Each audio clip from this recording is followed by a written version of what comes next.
بسم الله الرحمن الرحيم نحمده ونصلي على رسوله الكريم أما بعد فأعوذ بالله من الشيطان الرجيم بسم الله الرحمن الرحيم ومن شر حاسد إذا حسد صدق الله العظيم قال النبي صلى الله عليه وسلم إياكم والظن فإن الظن أكذب الحديث ولا تحسسوا ولا تجسسوا ولا تحاسدوا ولا تدابروا ولا تباغضوا وكونوا عباد الله إخوانا او كما قال عليه الصلاة والسلام۔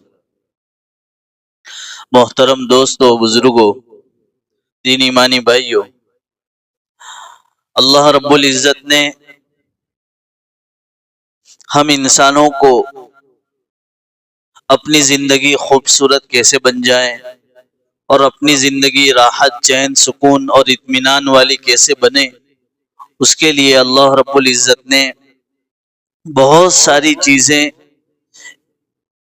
بطور انسان کے ہم کو سمجھائی ہیں، قرآن پاک کے ذریعے سے سمجھائی، نبی کریم صلی اللہ علیہ وسلم کے ذریعے سے ہم کو سمجھائی، تاکہ زندگی دنیا اور آخرت دونوں بہترین بن جائیں۔ قرآن کریم میں یہ آیت جو خطبے میں پڑھی، وَمِن شَرِّ حَاسِدٍ إِذَا حَسَدَ، آپ لوگوں نے بارہا سنا ہے اور اس سورت کو پڑھتے بھی رہتے ہیں۔ قُلْ أَعُوذُ بِرَبِّ الْفَلَقِ مِن شَرِّ مَا خَلَقَ وَمِن شَرِّ غَاسِقٍ إِذَا وَقَبَ وَمِن شَرِّ النَّفَّاثَاتِ فِي الْعُقَدِ وَمِن شَرِّ حَاسِدٍ إِذَا حَسَدَ۔ الحمدللہ آپ لوگوں کو یاد ہے اس سورت کے اندر اللہ کے نبی حضرت محمد صلی اللہ علیہ وسلم کو حکم دیا گیا کہ نبی جی آپ حسد سے پناہ مانگیے، حفاظت مانگیے۔ آپ سوچو کہ جو حکم اگر اللہ اپنے محبوب کو کریں، جو امام الانبیاء ہیں، سب سے محبوب ہیں، اس کو حکم کریں اور کہیں کہ حسد سے پناہ کے لیے اللہ کے سامنے گڑ گڑاؤ اور اللہ سے کہو وَمِن شَرِّ حَاسِدٍ إِذَا حَسَدَ، اللہ کہہ رہے ہیں کہ حاسدین کے شر سے حفاظت کے لیے جو ہیں آپ اللہ سے پناہ مانگیے۔ اللہ رب العزت نے نبی صلی اللہ علیہ وسلم کے ذریعے سے ہم کو بھی سمجھایا کہ حسد یہ ایک ایسی چیز ہے جو ہمیں سمجھنے کے لیے بتاتا ہوں کہ جیسے کرونا وائرس تھا تو کچھ دکھائی نہیں دیتا تھا، لیکن ایسا وائرس اور ایسی بیماری تھی جو بہت مہلک تھی، بہت خطرناک تھی، تو اس کو ازالے کے لیے، اس کو ختم کرنے کے لیے پھر حکومت نے ہمیں یہ کہا کہ یہ کرو، یہ کرو، یہ کرو، اس کا احتیاط یہ ہے۔ یہ تو جسمانی بیماری ہے اور ایک ہے روحانی بیماری۔ آدمی پریشانی کے عالم میں زیادہ تر ہوتا ہے تو اندر سے ختم ہوتا ہے۔ کبھی کبھی آدمی ٹینشن میں ہے، سکون نہیں ہے، بے چینی ہے۔ اسی لیے اللہ نے قرآن کریم میں کئی جگہ فرمایا کہ دنیاوی اسباب سارے کے سارے راحت اور آرام کے ہو، اس کے باوجود اللہ سکون دینا نہ چاہے تو وہ آدمی اپنے بہترین گدے پر سویا ہوا، بیٹھا ہوا ہے، اے سی چالو ہے اور راحت کا سارا سامان مہیا ہے، لیکن اندر سے پریشان ہے۔ اسی لیے آپ نے کئی مرتبہ دیکھا ہوگا کہ ایک آدمی ہے، مثال کے طور پر سمجھو کہ میں نے کسی کے 10 لاکھ اٹھا لیے، اب میں اپنی اے سی میں گھر میں آرام سے بنگلے میں بیٹھا ہوا ہوں راحت کے ساتھ، لیکن اندر سے پریشانی ہے کہ میرے 10 لاکھ چرائے ہیں، اندر سے دل بے چین ہے کیونکہ گناہ کیا ہے، نافرمانی کی ہے، ظلم کیا ہے، جس کی وجہ سے اندر سے دل پریشان ہے۔ تو یہ بیماری جو ہے یہ ایسی ہے، اللہ کے نبی صلی اللہ علیہ وسلم نے فرمایا یہ کبیرہ گناہ، بڑا گناہ ہے۔ اب اس کو پہلے سمجھتے ہیں کہ حسد کہتے کسے ہیں، تو کتابوں میں اس کی تعریف یہ لکھی ہوئی ہے کہ کوئی نعمت جو اللہ رب العزت نے کسی بندے کو عطا فرمائی ہے، اس کو مثال سے سمجھیے کہ ہمارے رفیق بھائی کو اللہ رب العزت نے جو ہے BMW کار دی ہے یا اور کوئی نعمت جو بھی ہو، اور میرے پاس وہ نعمت نہیں ہے، میں دل میں یہ خیال کر رہا ہوں کہ رفیق بھائی کے پاس جو BMW کار ہے وہ اس کے پاس نہیں رہنی چاہیے، بگڑ جائے، ایکسیڈنٹ ہو جائے، خراب ہو جائے، یا جو نعمت اللہ نے ان کو دی ہے وہ ختم ہو جائے، چاہے میرے پاس رہے یا نہ رہے۔ اس کو کہتے ہیں حسد۔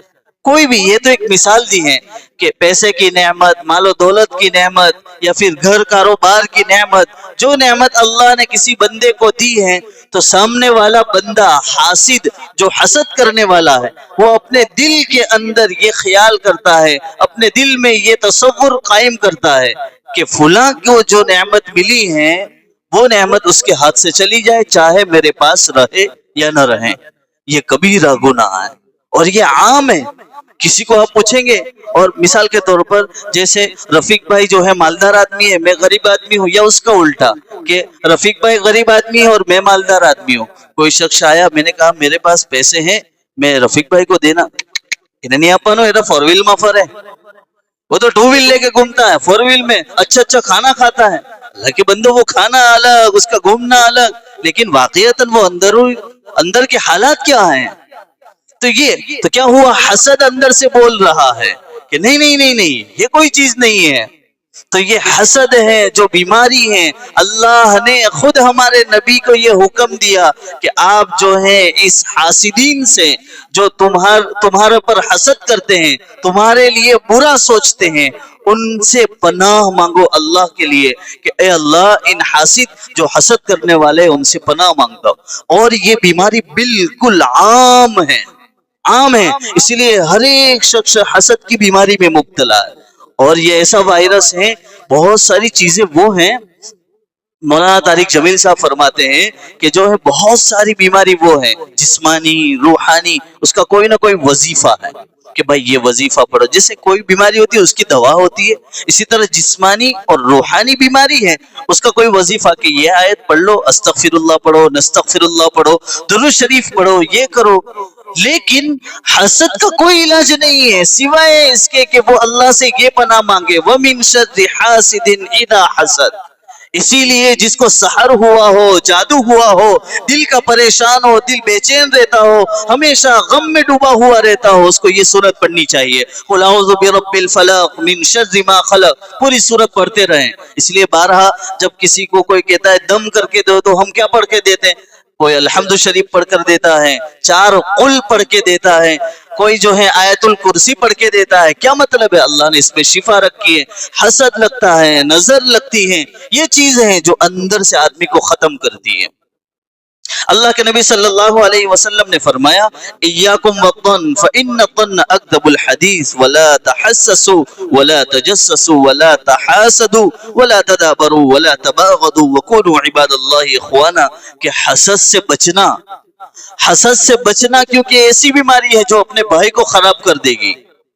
ایک تو ہے نظر، نظر ایک ایسی چیز ہے جو آدمی کو قبر تک پہنچا دیتی ہے۔ حسد ایک ایسی چیز ہے جو آدمی کے اعمال کو خراب کر دیتی ہے۔ اسی لیے ترمذی شریف کے اندر حضرت زبیر رضی اللہ تعالیٰ عنہ اس کے راوی ہیں، اللہ کے نبی صلی اللہ علیہ وسلم نے فرمایا کہ ایک آدمی کسی کے بارے میں اپنے دل میں یہ خیال کرتا ہے، حسد کرتا ہے کہ اس کی نعمت ختم ہو جائے، اللہ اس کے نیک اعمال کو ختم کر دیتے ہیں، نیک اعمال اس کے خراب ہو جاتے ہیں۔ اسی لیے نسائی شریف میں حضرت ابو ہریرہ رضی اللہ تعالیٰ عنہ راوی ہیں، فرمایا لا یجتمعان فی قلب عبد الایمان والحسد، ایک ایمان والا بھائی اور وہ کسی بھائی کے لیے یہ سوچے کہ اس سے وہ نعمت ختم ہو جائے، اس کے بارے میں حسد کرے، اپنے دل میں بغض رکھے، کینہ رکھے، اللہ کے نبی صلی اللہ علیہ وسلم کا فرمان ہے ایک ایمان والا اور ایک حسد کرنے والا دونوں جمع نہیں ہو سکتے۔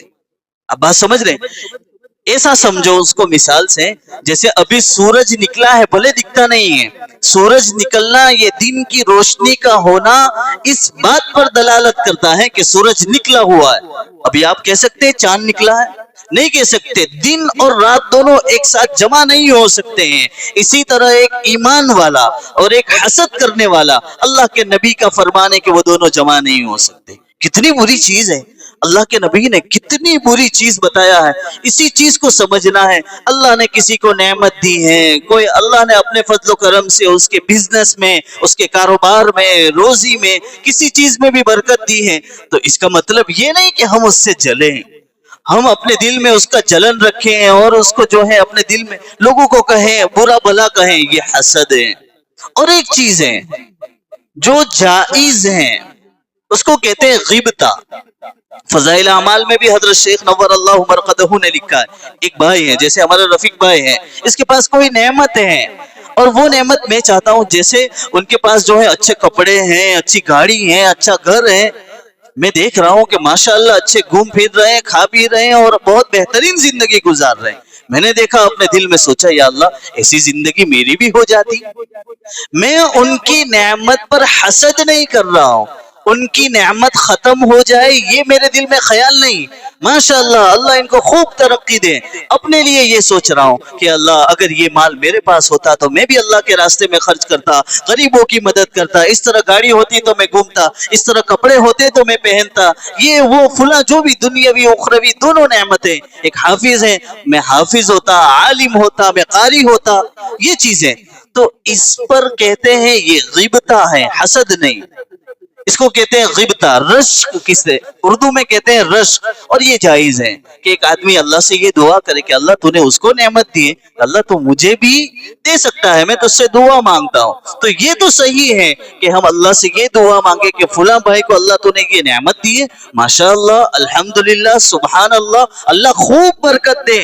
یہ الفاظ اپنی زبان سے بارہا بولو. بچوں کو اٹھاتے وہ ہارو دکھائی نے ماشاءاللہ بولو, نظر لگتی ہے, تمہارا بول ٹوک بن جاتا ہے.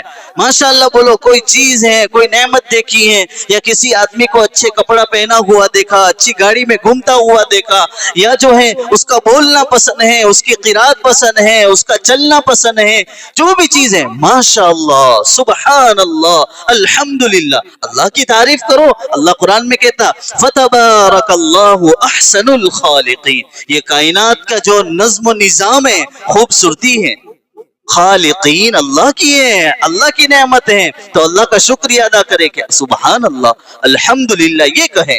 اور ایک چیز ہے, ایک آدمی جو حسد کرتا ہے وہ آدمی کبھی بھی خوش نہیں رہتا. اس کے پاس کتنی بھی نعمت ہو وہ کبھی خوش نہیں رہتا. کیوں؟ اس لیے کہ جیسے میں اور رفیق بھائی ہم دونوں بھائی بھائی ہیں, وہ جو ہے 4 ویل میں گھومتے, میں 2 ویل میں گھومتا ہوں, تو میرے دل میں ہمیشہ پہلے تو بس آگڑ ودیا کرے, یہ کرتا وہ کرتا. دل میں کیا ہے؟ اس دل کے اندر خرابی ہے. اور ایک چیز ہے اور قانونی چیز ہے کہ جو آپ بول رہے ہیں, جو بول رہے ہیں, جو دل میں رکھ رہے ہیں, اس کی وجہ سے سکون کیسے آوے گا؟ اور یہی چیزیں اس کا الٹا کرتے کہ جو ہے الحمدللہ اللہ نے دیا ہے تو وہ گھوم رہے ہیں, جب میرے پاس آئے گا میں گھوموں گا, جب میرے پاس آئے گا میں حج عمرے کروں گا, جب میرے پاس آئے گا اللہ کے گھر کی زیارت میں کروں گا, روزہ اطہر کی زیارت میں کروں گا, میں گھومنے جاؤں گا, میں یہ کروں گا. تو یہ چیز ہے کہ سامنے والے کو دعا دیں اور اپنے لیے دعا کریں کہ جو ہے اللہ مجھے یہ نعمت عطا ہو, ایسی میں دعا کرتا ہوں. مستدرک صحیحین کے اندر حضرت ابو ہریرہ رضی اللہ تعالیٰ عنہ فرماتے ہیں, اللہ کے نبی صلی اللہ علیہ وسلم کا فرمان ہے, میری امت کے اندر یہ 5 بیماریاں اتر آوے گی جو پہلی قوموں کے اندر تھی. یعنی کیا؟ پیشنگ گوئی اللہ کے نبی صلی اللہ علیہ وسلم دے رہے, بھوشیہ وانی کر رہے ہیں. اس کو کہتے ہیں ہمارے نبی کی بھوشیہ وانی کبھی غلط نہیں ہوتی, مستقبل کی بات جو بتاتے وہ غلط نہیں ہوتی, اور وہ اتر کر آ گئی. اللہ کے نبی نے فرمایا کہ میری قوم, میری امت کے اندر پہلی جو قومیں گزری ہیں ان کی بری حرکتیں, بیماریاں ہماری قوم کے اندر, ہماری امت میں آ جاوے گی.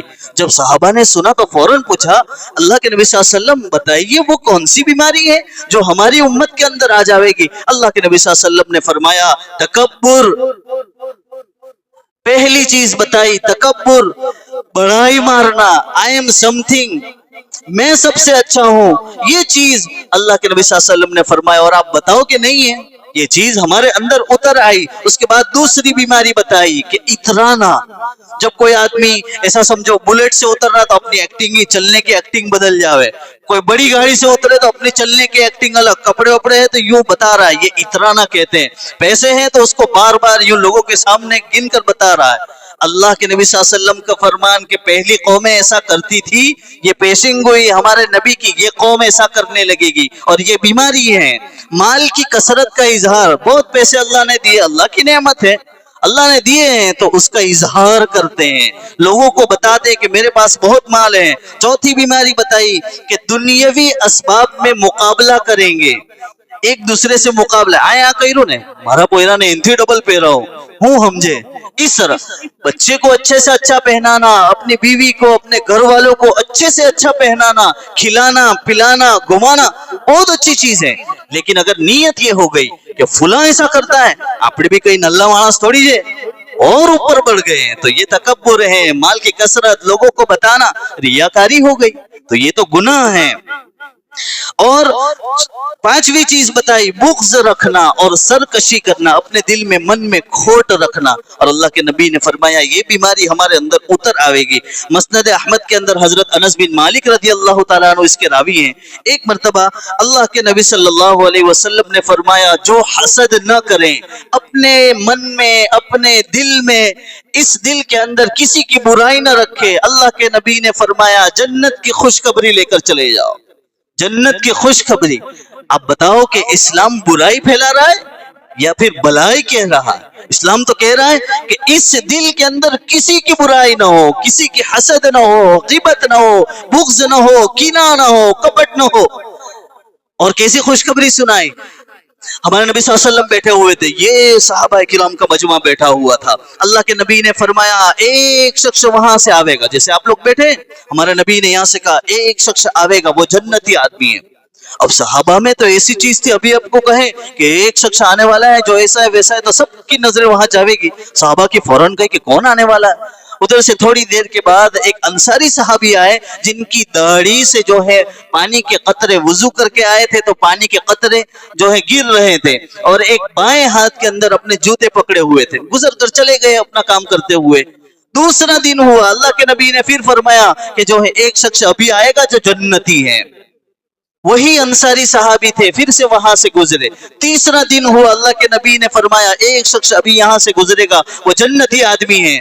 3 مرتبہ جب کہا تو صحابہ کو تو بہت ہلچل مچ گئی دل میں کہ ایسا کون آدمی ہے، اور جنت والا آدمی جس کو نبی کہہ دے کہ یہ جنتی ہے، اس کی جنت تو پکی ہو گئی۔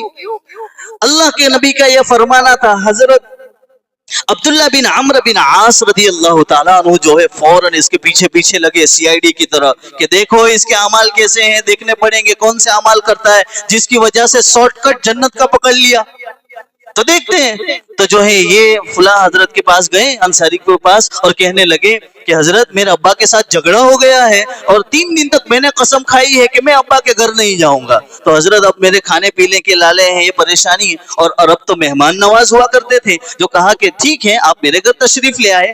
ان کا مقصد کیا تھا؟ مقصد یہ تھا کہ جنت کا شارٹ کٹ ہم کو مل جاوے اور ہمیں جنت والا عمل مل جاوے تو وہ کام کر لیوے۔ اب یہ صحابی جو ہے ان کو دیکھا، یہ تو جو ہے رات کو عشاء کی نماز پڑھی، سنت پڑھی اور جو ہے سو گئے، تھوڑا بہت ذکر کیا، تلاوت کی اور سو گئے۔ 1 دن ہوا، 2 دن ہوا، 3 دن ہوا، اب ان سے رہا نہیں گیا، یہ تو اللہ کے نبی کو بتانا پڑے گا، یہ اتنی بڑی ہستی ہے نہیں، تم ایسے ہی کہہ رہے ہو، میں سمجھانے کے لیے بات کہہ رہا ہوں، اتنی بڑی ہستی ہے نہیں، ہمارے یہاں تو تم نے کہا مول صاحب کیوں میں نے پوچھا نہیں، میں اندر نہیں بات جانوں، تو وہ صحابی اپنے دل میں ایسا سوچا نہیں، ہماری سوچ کے مطابق بتا رہا ہوں کہ یہ ایسے عمل تو کوئی کرتا ہے نہیں، نہ تہجد، نہ لمبے لمبے سجدے، ایسا کچھ بھی نہیں ہے۔ تو جو ہے فوراً اس بھائی سے انصاری سے پوچھا کہ صحابی ذرا بتا تیرا کون سا عمل ایسا ہے جس کی وجہ سے اللہ کے نبی نے اپنی مجلس میں تیرا جنت کا سرٹیفکیٹ دے دیا ہے؟ تو فوراً وہ صحابی کہنے لگے میرا ایسا تو کوئی عمل نہیں ہے، ہاں لیکن جب رات کو سوتا ہوں اس من کو صاف کر کے سوتا ہوں، اس من میں کسی کی برائی نہیں رکھتا، سب کو معاف کر دیتا ہوں، کسی کا حسد اپنے دل میں نہیں رکھتا ہوں۔